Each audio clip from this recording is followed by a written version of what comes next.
Assalamualaikum warahmatullahi wabarakatuh. Akkam jirtan kabajamtoota daawwattoota keenya nuti nagaa jirra galata rabbii isinillee akka nagaa qabdan abdii rabbii guddaa irraa hin qaba. Gamanumaan ardeebee dhufee jira.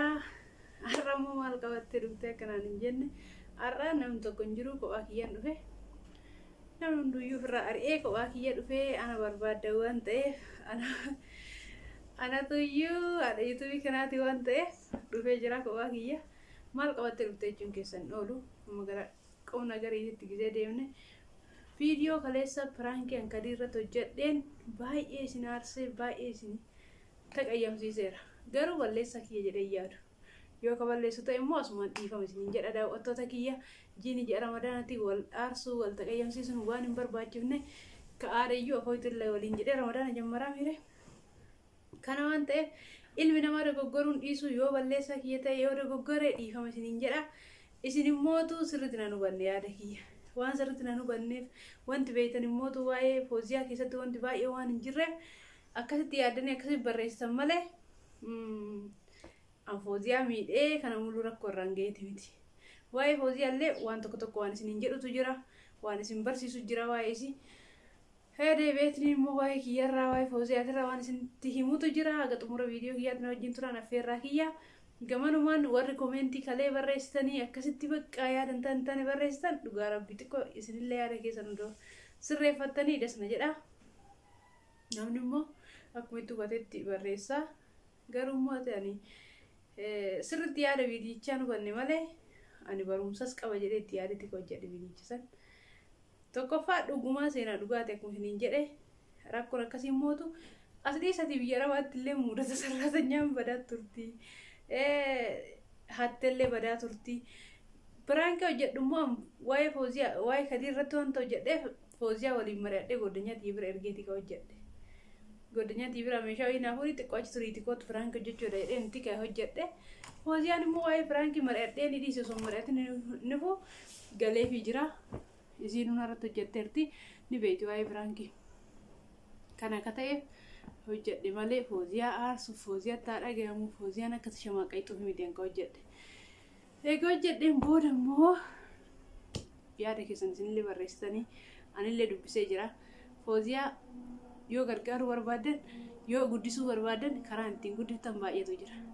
Biyya keenya keessa mana namaatu argataniitu dalaguunu baay'ee kabbaadidha dhugaa isinitti himuu yoo taate. Odoo xiqqoon amma gisee amma kanatti olii gadi deemuun kophaa kiyyatti ulfaataa kadiirillee hojiidhaan biizidha jechaaf malee dhugaa rabbii osoo deemeet niin ka jedhu taate Adaamaa keessa biiroon bakka meeqatu jira isin agarsiisuu danda'a. Sarraatanyaan akka marga lafaa kanatti lafa ta'an namni amanee fudhatu hin jiru. Daa'imni akka fooziyaatuun immootu mana namaa qaxaramtee jiraachuuf baay'ee kabbaadidha. Gisee ammaa kana biyya keenya keessatti hojii argachuun baay'ee kabbaadidha. Tokkoffaa biyya keenya keessatti qaxaramuudhaaf waasii nama barbaachisaa. Waasii san nama as keessa nama beektu qabaachuu qabda. As keessa hojjechuudhaaf mana namaa seenuudhaaf namni amanee nama hin seensu ka. Kun tokkoffaadha. Lammaffaa immoo maal akka beektu maal akka hojjettee beektu asiin dura mana namaa dalayni moo dalayni waa meeqa gaafatanii hin seensisan ijoollee. Akkuma baadiyyaa dhuftee mana namaa galuun hin danda'amu. Ani sii garuu kan fudhadhe nama beekurraa waan ta'eef haa ta'u anillee biyya arabaa gaafa deemu afaanuu kan beekne hojii kan beekne arabnuyyuu hojii na barsiifte afaanillee na barsiifte dalagadhee moo waan barbaadu godhadhee gara biyya kiyyaa galee. Isiin immootu tokkoffaa amantiin kennu tokko lammaffaa immootu nama biyya tokkoo xorommaa waa hedduu walitti nu qaba nama biyya tokko waan taaneef kana laaleetiniin ka isiin hin beeknes barsiisaa ka isiin beektus irraa gammadaa hamilee isii jajjabeessaa inshaallah akka guddaa ga'uu dandeetta inshaallah waa hedduu isiidha yaada yaaraa fooziyaadhaaf isin garuu nan hubanne yaada kiyya.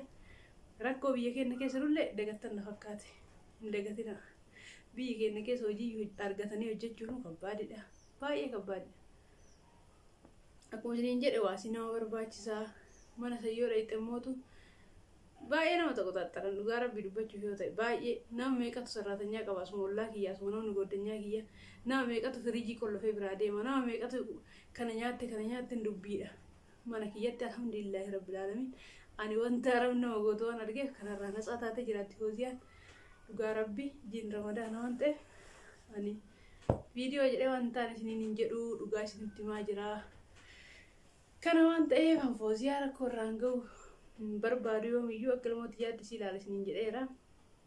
Fooziyaa jaalala gajjaalattanii jette takka iyyuu qaashii dagadhee jira. Nu jaalala galli isin jaalannee kadiirlee akka ilmoo fiittanillee akka ilmooti yaaddisii ilaala. Dhiifama nurraa taa'aa yoo isin aarsine yoo isinitti balleessine isiniin jedha. Kabiraan mooto Fooziyaa yoo jaalattan dhuguma rabbii nama fixinatiidhaan waan hundaa qabachuu danda'uudha nama beekumsa qabduudha maashaallah. Yoo akka namni bira turte barumsa seensuudhaaf yaada qaba. Isin immoo Fooziyaa hin guddifna yoo jettan taate Fooziyaa hin gargaarre yoo jettan taate ani yuutuubiin kiyya monetaayisiin ta'aa jira ta'ee dhumate anaa kafaluu jammare taanan Fooziyaadhaaf bilbila takkan bitaa fi yuutuubiin banaaf. Isiniin guddifna jettan taanan sheeriin godhaa fi seentanii sabskiraayib godhuufidha jajjabeessuudha guddisuudha Fooziyaa. Jireenya namaa gara qayyaramuun rabbi malee namni hin beeku. Asiin jijjiiramuu dandeetti. Kun amma raacii tokko kan qabadhe yaada Fooziyaa ni qabudha. Kabiraan mooto Fooziyaan akkan waan namni bira akka turtaati Fooziyaa ijoollee baay'ee qabdi isii bichaa miti. Fooziyaa biyyuma arabaatu erguudhaaf baay'ee ulfaata. Kana jechaan akkanumatti yoo kana bira turtaate yoo yaadni anamma jedhu kun hin tasaakkaanillee ka ta'u ta'e gara biyya arabaatuyyuu erguu barbaada. Guddattee gara biyya arabaatuyyuu deemtee akka dalagattee hagumaan waa argadhe hagumaan mana jireenyaa godhadhee jiru fooyyeffadhe kan akka fooyyeffattu barbaada. Inshaallah. Kana keessa ammoo ka ta'u rabbii tokko jedhu beeku malee ani beeku hin jiru. Kana jecha yaada nama cabsu, yaada gadi nama qabu, yaada hojii bakka duubatti nama deebisu. Osoo barreessuu baattanii baay'ee gaariidha yaada. Anaafis yoo yaaddan Fooziyaafis yoo yaaddan yaada hin taane hin barreessina. Namni hin dogoggora namni kamiyyuu hin dogoggorre hin jiru. Eega dogoggore immoo namoonni nama sirreessa. Namni hunduu yaadni isaa tokkoo miti namni hunduu beekumsi isaa tokkoo miti. Akkuma beekumsi isaa wal caalu sanii wal sirreessuu danda'uu qaba. Obboleettii kun waan hin taane waan akkanaan hojjetin jettanii ona barreessitan irraa deebi'a. Homaa miti namuma akkuma keessanii namumaanillee akkuma keessanii immoo jiruu biyya araballee argee akkuma keessanii waan hunda argee nama jedhee waan ta'eef yaada keessan sirriitti isinirraa fudhadha. Yaada gaarii barreessa. Yoo dogoggorina sirreessa anillee yuutuubillee kabane yeroo gabaabaadhaaf asaanadha waan ta'eef sirriitti keessa beekee beekumsaaf miti hojjetaa irrumatti barataa namni hunduyyuu guddatee bakka guddaa gahe. Kanaaf immoo wal jajjabeessuu waan jiru uummata keenya. Fooziyaa dhiisati nama biraa tokko anarraa guddadhee osoo bakka gaarii takka gahee yuutuubiin keessu naa guddate nama tokkoof sheer godhee akka inni illee bakka gaarii gahu godhuu danda'a. Inshaallah. Kana jecha walaa jajjabeessu. Wal cabsuun faayidaa hin qabu. Gadi wal qabu namillee walii cabsuun faayidaa hin qabu. Wanta akka faayidaa tokko hin qabu. Rabbi birattillee nama birattillee jaalatamaa miti waan ta'eef waan akkanaatirraa haa fagaannu isiniin jedha goddanyoota kiyya obboleeyyan kiyya. Fooziyaan immoo inshaallah sababa kiyyaan akka bakka guddaa geetta abdiin qaba isiniin jedha. Isin immootu nu cinaa jiraadha. Nu jajjabeessaa share like subscribe gochuudhaan chaanaalii kiyya naa guddisa. Chaanaaliin kiyya naa guddatee xiqqoo jiran fidu ta'e ani immoo Fooziyaadhaaf chaanaaliin banaa fi bilbilan bitaa fi inshaallah Fooziyaa yuutuubii mataa isii banattee dalagattee asitti jijjiiran fiduu dandeettaanan inshaallah guruun deemtu.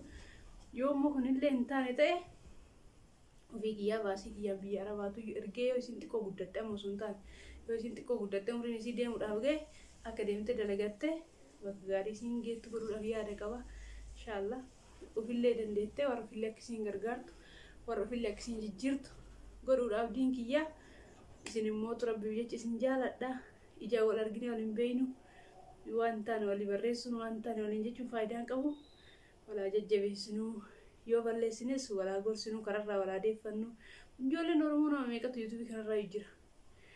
Isinoo yoo dhuftanii osoo banattanii namni keenya wal baay'atee akkuma warra afaan biraatiin hojjetu guddatutti namni keenyas osoo wal jajjabeessinee wal guddifnee gara yuutuubii kanatti wal finnee biyya arabaatu deemnee afaan hin beekne barannee akka waa meeqa taanee rakkoo keessa tarreetu dalaynee warra keenyafis ofii keenyafis waa harkatti qabataatu jirra. Garuu yuutuubii yoo hojjenne osoo biyya alaa osoo jirtan fa'aa banattanii xiqqoo subscribe keessanii sa'aatiin keessanii guuta jechutti gaafatti galtan kalaa osoo hojjettan dhabu inshaallah. Anammoo waan dadhabeef malee wanta hojjedhu baay'eetu jira.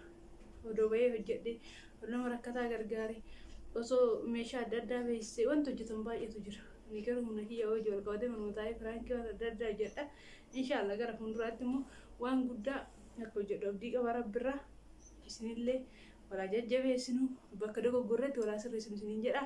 Kana caalaa isin dheeressuun barbaadu asumaan hayyee.